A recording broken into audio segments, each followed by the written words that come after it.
Hey everyone, welcome to BBC. This will be a cooking episode and we'll be whipping up a batch of white kidney bean soup. What you'll be needing for this recipe is a medium-sized onion diced, some celery, carrot, 3 cans of white kidney beans, and 2 cartons of chicken broth, along with some tomato paste, pepper, salt, thyme, chili flakes, bay leaves, and some garlic cloves. So stay with me while I whip up a batch. I'm sure you're going to enjoy it. Okay, as for the ingredients, you will be needing, because I forgot to mention before, you'll be needing 3 cans of white kidney beans. Cans have to be approximately 540 milliliters each, 3 times. And you're going to need 2 900 milliliters simply chicken broth. Okay? Could be salted, unsalted, whatever. What I like to start with, I like to take my tomato paste, which is a small can of tomato paste, measuring in at 156 milliliters, which is a small can of tomato paste. I like to brown my tomato paste first, and believe me, it does make a difference when you do that. So what we do, take a tomato paste, put it in our kettle with some olive oil, the medium heat, stir it gently. Once that's starting to smoke a bit, like it is now, and I'm sorry if I'm out of focus a bit, but I'm trying to do this with one hand on the camera and the other one on the wooden spoon. What I do next, take my onions, throw them in, and this is about a medium onion, celery, and my carrots. You're probably going to ask yourself, why are my carrots so big? I like to dice my carrots big because some of my kids just don't like cooked carrots in their food. Therefore, when they're big like this, in big chunks, they're easy to fish out of the bowl. If you like more carrots, put more carrots. If you like more celery, then, you know. There's no true amount of how much you need to put of the vegetables. If you like onions, put more onions. It's entirely up to you.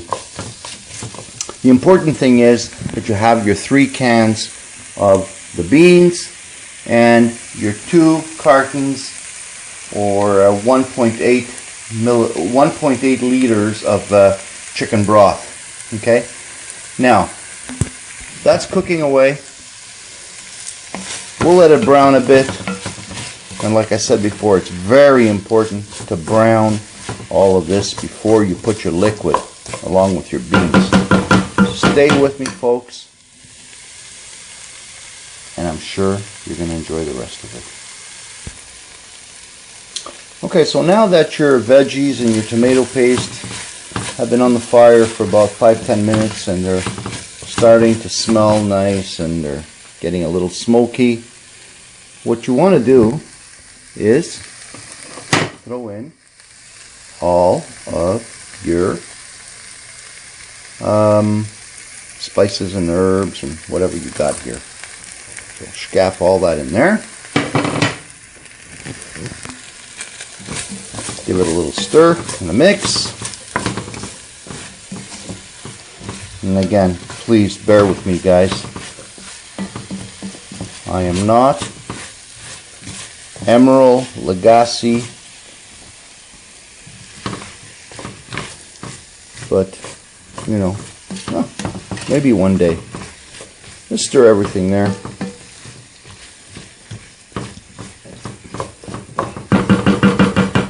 Give it a couple of minutes, and we will be back.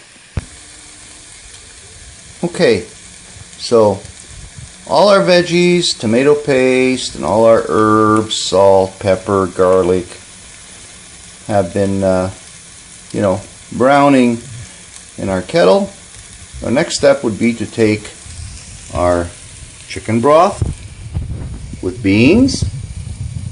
Just gaff them in here.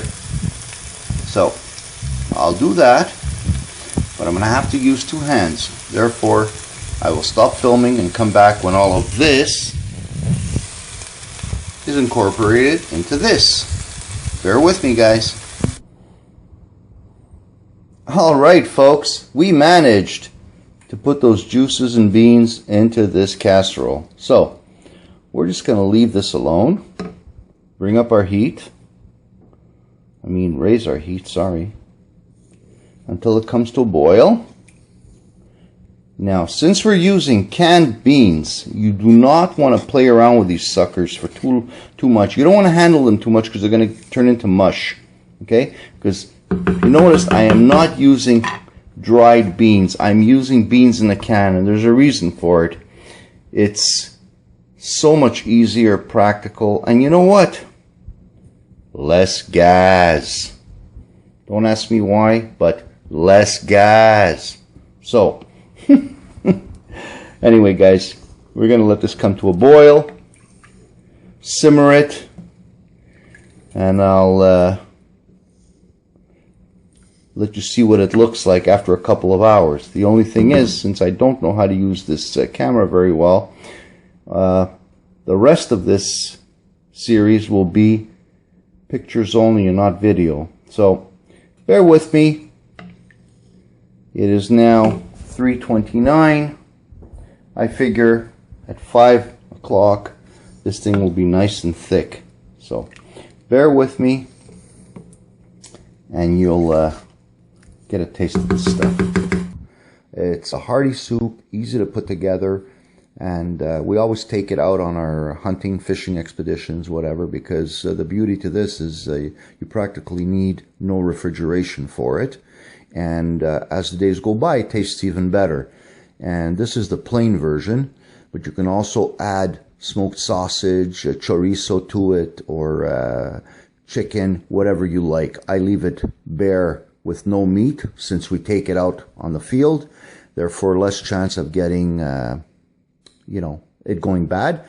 And this is how we put it together.